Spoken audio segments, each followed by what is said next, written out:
Olá, meu amigo, minha amiga, muito obrigado de verdade por vocês estarem aqui no Portal do José. A cada 2 dias, mais ou menos 1000 pessoas novas estão se inscrevendo aqui no nosso portal. Se você está chegando agora, você é muito bem-vindo, a sua inscrição é muito importante e todos vocês eu peço para darem o joinha e mandarem os comentários que são sempre muito preciosos, muito bem-vindos.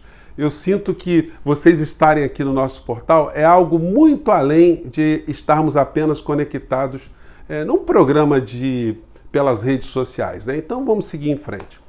Poucas coisas no nosso cotidiano têm me deixado mais absurdado do que algumas visões que as pessoas que estão próximas ao governo Bolsonaro, que defendem o governo Bolsonaro, a política econômica, do que dizer que a imprensa brasileira é uma imprensa esquerdopata, que a mídia é uma mídia esquerdopata. Eu usei a expressão absurdado porque não me ocorreu outra, né? É o absurdo dos absurdos. A gente fica, às vezes, surpreso, fica estupefato, fica encafifado, né? Se a gente usar um português assim mais amplo, diante das coisas que essa gente é capaz de imaginar. Eles acreditam, de fato, que a imprensa, os grandes meios de comunicação, eles têm um alinhamento pela esquerda? Os grupos mais capitalistas, mais visceralmente ligados ao dinheiro, ao tráfico de influência para se enriquecerem, são pessoas que têm algum lampejo de esquerda? A família Marinho, por exemplo, é uma família que tem alguma coisa de esquerda?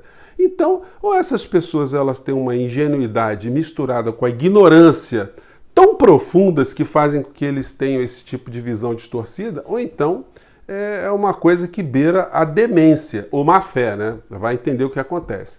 Só para usar o exemplo da família Marinho, o Roberto Marinho, filho de Irineu Marinho, veio de Niterói para o Rio de Janeiro outro dia com uma malinha e sem nada nos bolsos ou dentro das suas cuecas, né? Já que hoje está sendo um local da vestimenta humana, né? Masculina, que tem sido utilizada para outros fins, né?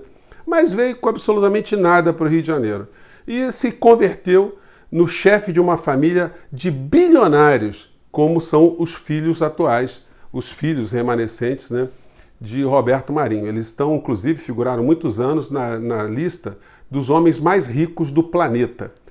Essa gente é de esquerda? Quais são as pautas de esquerda que essa gente defende? Então tem um erro de origem no pensamento dessas pessoas que acreditam que essa família, que os grandes meios de comunicação são compostos por pessoas de esquerda, que é um negócio absurdo. Eles também, hora por outra, dizem que banqueiros são de esquerda.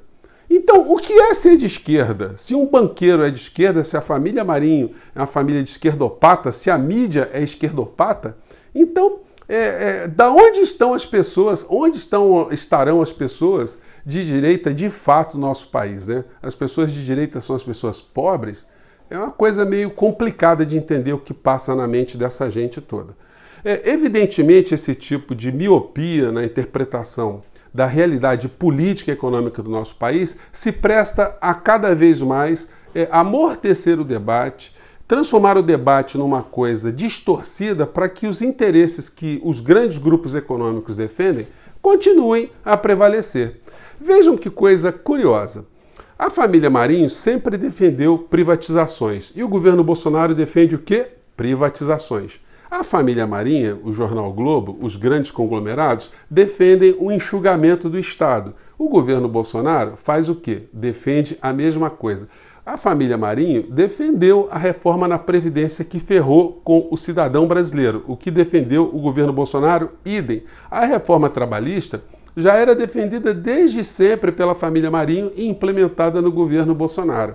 Privatização do Correio ou dos Correios, privatização da Petrobras, a abertura da exploração de saneamento básico, água, esgoto, energia elétrica, pedágio, as concessões públicas, todas são pautas que a família já defende há muitos anos, há muitas décadas, porque a televisão, os meios de comunicação hoje são apenas um dos negócios da família. Eles têm negócios espalhados em títulos de capitalização, empresas de capitalização, companhias de seguro, fundos de investimento, bancos, empresas imobiliárias, de todas as áreas eles têm algum tipo de negócio envolvendo transferência de dinheiro ou circulação de dinheiro pelo topo da pirâmide. Eles, evidentemente, quando eles defendem esses interesses, eles não estão nem aí para o povo brasileiro. Não é por outra razão que eles nunca defenderam projetos de educação amplos no nosso país, nunca defenderam e nunca colocaram ao debate as questões estratégicas do nosso país. Eles sempre utilizaram a informação e entretenimento apenas para emburrecer e amortecer o povo brasileiro, para que não houvesse grandes transformações políticas e econômicas no nosso país. E aí vem esses bolsonaristas achando que Paulo Guedes está numa agenda econômica que diverge dos interesses da família Marinho e dos conglomerados que estão próximos. Santa ingenuidade, Batman. Santa ignorância, Batman. E como eles estão se dando muito bem com o governo Bolsonaro, mas eles têm críticas ao comportamento moral dessa figura, que de fato passa da conta muitas das vezes, né? Eles nutrem um verdadeiro desprezo pelo presidente da República e pelas criaturas que estão dentro desse governo. Mas como eles continuam a se dar bem, eles estão já preparando um plano B e um plano C. Hoje, como demonstração da preparação desse plano, eu vi aqui um artigo, vou até me afastar aqui, olha o tamanho da criança aqui, ó, vou estar bem de longe aqui. Esse artigo aqui é assinado por ninguém menos do que, deixa eu ver se pega aqui, tá aqui, ó, opa, a bússola, ninguém menos do que Luciano Huck. Gente, eu conheci assim muito rapidamente o Luciano Huck. No encontro no aeroporto Santos Dumont, eu estava conversando com o Gabriel Pensador, nessa época eu fazia programa de rádio, o Gabriel tinha ido no meu programa, enfim, e a gente estava batendo papo e o Luciano Huck veio, muito gentil, falou com o Gabriel e ele não me conhecia, me cumprimentou também de uma maneira muito educada, eu fiquei com uma ótima impressão dele. Mas daí, acreditar que ele é uma pessoa credenciada para virar um futuro candidato à presidência da República vai uma distância muito grande. Porque enquanto o Brasil está passando por todos esses problemas, por onde anda Luciano Huck? Qual a opinião dele sobre o governo Bolsonaro? Sobre o morticídio que aconteceu no nosso país? Sobre as loucuras e essa gente que está no poder? Qual é a visão dele sobre a entrega do patrimônio público? A entrega da base de Alcântara, das nossas bases de infraestrutura, os nossos gasodutos, nossas empresas públicas, o desmantelamento da administração pública. Qual é a opinião dele sobre isso? Qual a opinião dele sobre a dívida pública, a escravização do povo brasileiro a cada dia que passa por conta da ciranda financeira que não termina nunca, a falta de perspectiva na educação? Quais são os pontos de vista de Luciano Huck? Ele está absolutamente, como a gente diz em algumas partes do Brasil, né, escondido na moita. Ele não se desgasta nesse momento. Ele é uma espécie, então, de soldado de reserva. O artigo dele hoje, intitulado Bússola, ele diz que somos um país rico por natureza e pobre por escolha. Nós somos pobres por escolha. Ele faz aqui um texto, escreve um texto, que é muito interessante.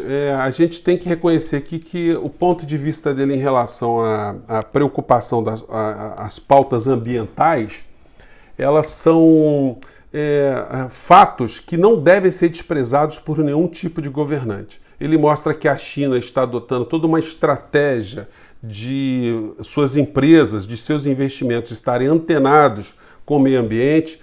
Os governos europeus, a economia na Europa também está levando em consideração isso, economias de outros continentes levam em consideração o meio ambiente e o Brasil está na contramão. Então ele faz uma crítica que é pertinente, mas quem é que vai ser contra se investir em meio ambiente? Então é uma pauta muito confortável para o Luciano Huck.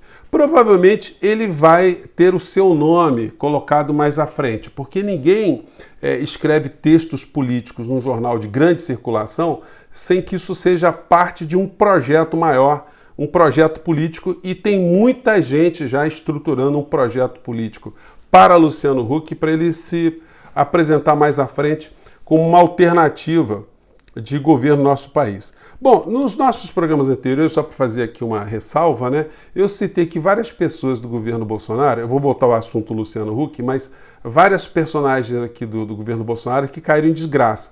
E muitas pessoas foram lembrando outros que eu não tinha mencionado. Então, só para a gente relembrar alguns aqui, né, para não ser injusto, assistam meus 2 últimos vídeos que você vai encontrar no Portal do José, onde a gente faz uma leitura das pessoas que participaram desse governo. e para onde elas irão e o que elas estarão fazendo no futuro, ou se elas estarão soltas, né? Esse aqui é o general Rego Barros, que vocês viram muitas vezes aí explicando as maluquices que o presidente diz e que também foi colocado para fora do governo.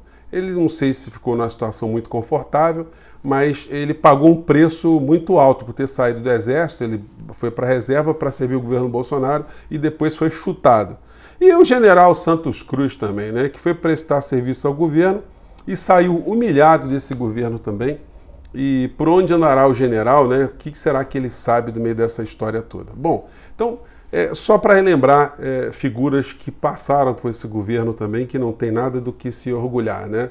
Então, voltando à questão de Luciano Huck, será que ele se engajará em outros debates, outras pautas, colocará a cara para bater? Será que ele fará análises e críticas contundentes a esse genocídio que está acontecendo no nosso país, a essa destruição da nossa floresta, do Pantanal, do Mato Grosso, da região amazônica de uma maneira geral, a entrega das nossas empresas que foram construídas ao longo da história do nosso país?